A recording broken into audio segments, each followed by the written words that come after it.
Actually, Luwara Balalo eviction is going on. Balalo tia aneno getting wage gidok ento atiki tam bot one lap one actually ni ngero mo iken ma ini tia riemo ne kigangi unyo itia riemo bero wa idako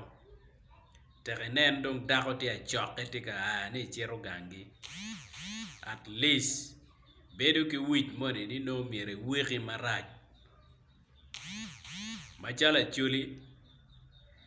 wan gi wa wangiu bedo ket mano wa bedo kede chon da lego wuni gwoke ki cham ma age bot balalo tien loke ni ngo in the entire Uganda wangiu ni chak make charo kono lato milk kono island kono ngagi ma wawilu ke lutini wa wan jo madombe wa maro geo alsas ki ngagi ni please jone tiki chue chuny mo ma tek mo ka un pe ngeo gi tiki chue chunyi ko machuli they might use this opportunity metimo gin marach ikom kaka mamekwa so wabedo maria chak peke marata meno tama mi ario riu diang eneni terenen riu madong peki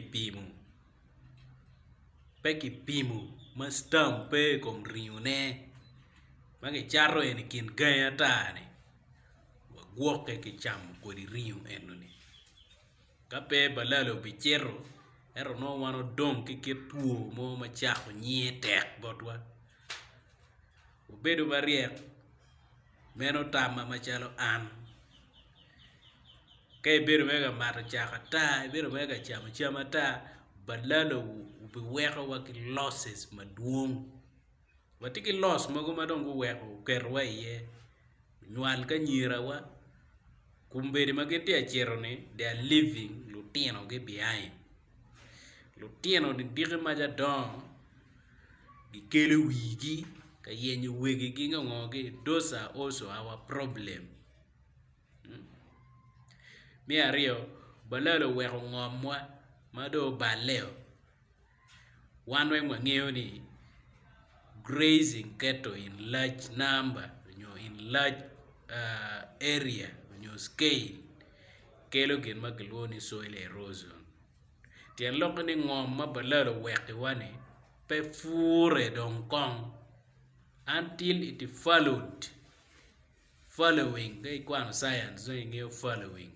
mere konke weko riga dong ke furne meno loss mago weko wa ye chi wagwoke ke timo jim mugu jone yigi pe yomi komwa they must go despite the fact of anything that is happening they must go for